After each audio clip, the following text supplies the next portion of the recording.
Once, I was like you, blissful, naive, able to look at the sky and see only the blue expanse and the clouds, able to look at the forest and see the leaves and trees only for what they are.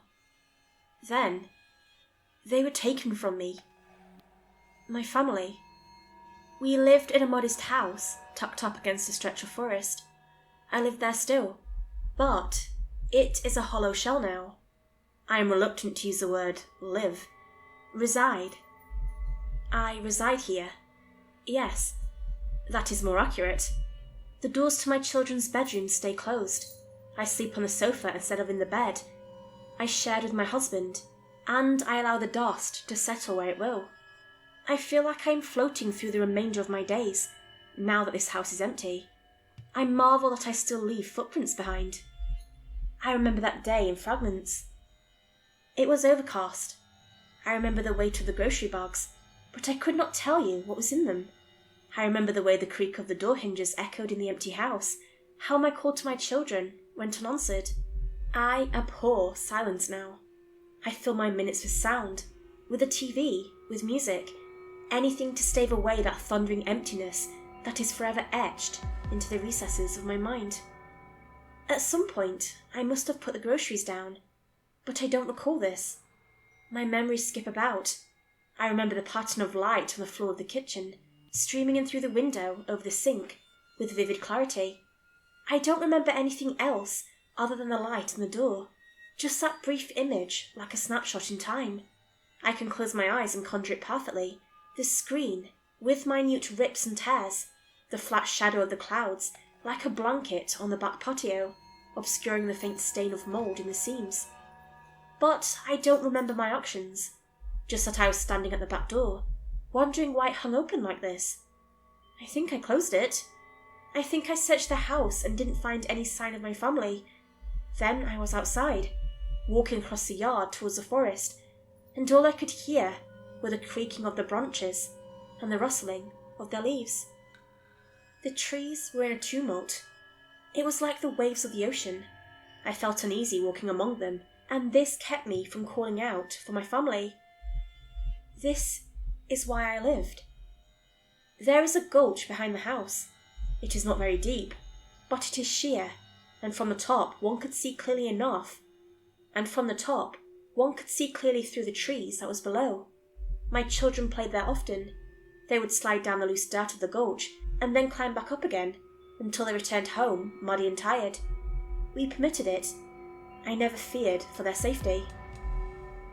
I wish I'd known. There is a tree that overlooks the gulch. It has split in two, right at the crest.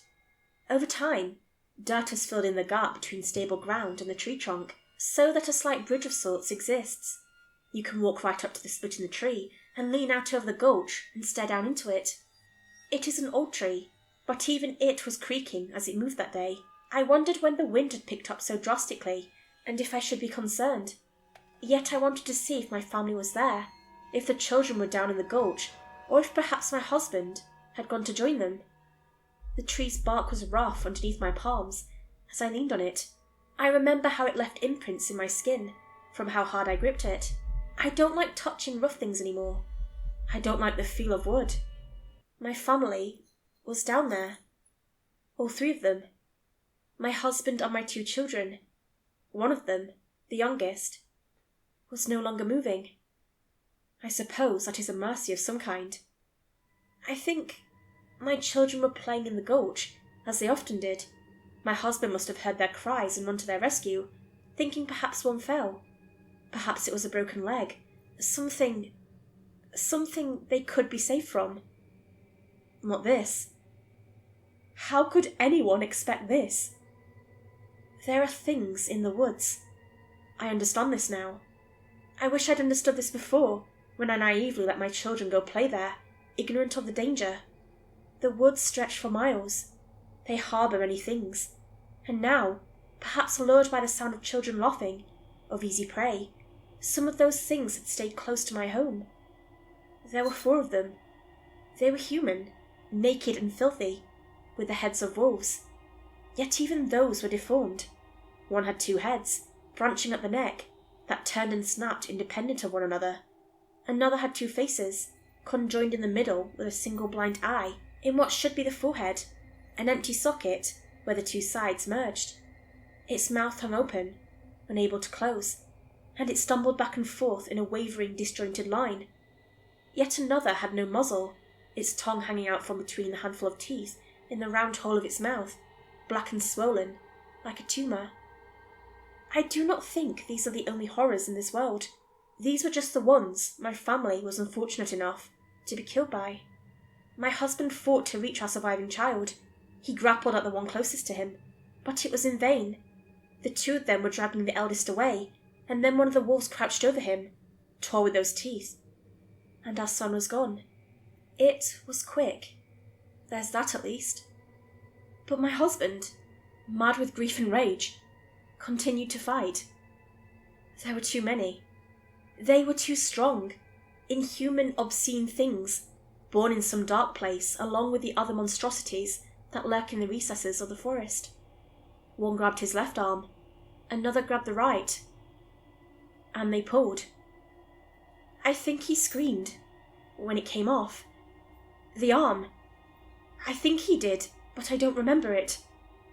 I only remember the trees. Then they ate him. The trees bore witness to his cries. I lay there and wept, unable to scream my anguish, lest I be discovered and killed as well. I covered my mouth with my hands, holding back my cries. I bit into the skin of my palm until it bled. One of us had to survive. One of us had to remember what was done here.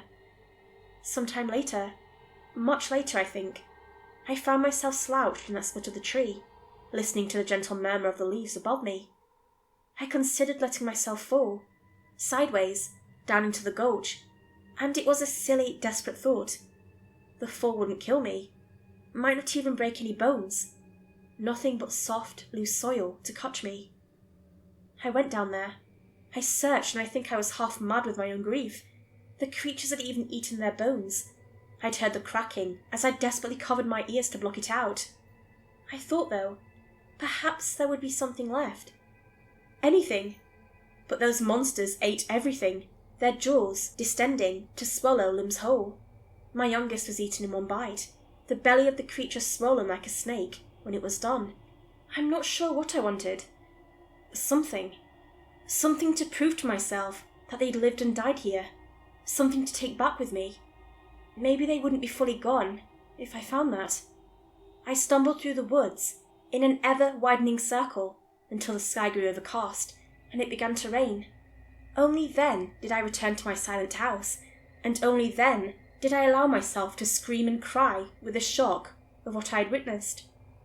The police searched. They told me that perhaps my husband had left and taken the children. He remains a missing person, and my children with him. My friends encouraged me to sell the house, to move, to rebuild. I smile and say I will think about it, but I cannot. I have a purpose now. Some days after, when the rain had stopped and the ground had dried, I went back to the gulch. I stood there where the tree trunk split and wondered. Should I go into the woods and not return? Walk until those creatures found me, and I could join my family? And overhead, the trees wept with me. I heard their branches sway and sigh, murmuring their sorrow in time to my own quiet weeping. I did not understand their words, but I understood their tone. They grieved. They could not warn us, not in a way we would have understood. They could only watch as my family died, and mourn when it was over. I didn't feel as alone. I went back to the trees, often. I sat with them in that branch of the tree trunk, and told them of my despair and my loneliness. In time, they began to speak words to me. "Sorry," they whispered. "We're sorry. We're sorry."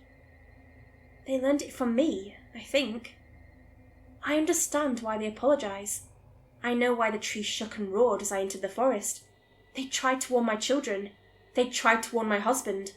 And then they tried to warn me. I wonder if I'd have survived, if I'd have called out their names, if the trees hadn't implored me to be silent. And for a long time, I was bitter that I was spared and left to my loneliness. not anymore. There is something I need to do. The trees speak to me.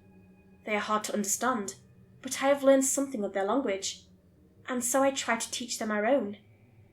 They say that trees are connected. They're under the ground, roots entwined, passing messages along, sharing memories. I can only hope they are telling each other what they have learned from me, how to speak words that we may understand. On and on, from root to root, from forest to forest. Have you gone into the woods and heard the canopy shake above you, even though you do not feel the wind yourself? Did it fill you with dread, for a reason you cannot name? Their voices are not very loud. You must listen hard to hear them. Harder still, to understand. There are many things in the forest. The trees know them all. I teach the trees to talk. Listen to them whisper. Listen. Listen. They are trying to warn you.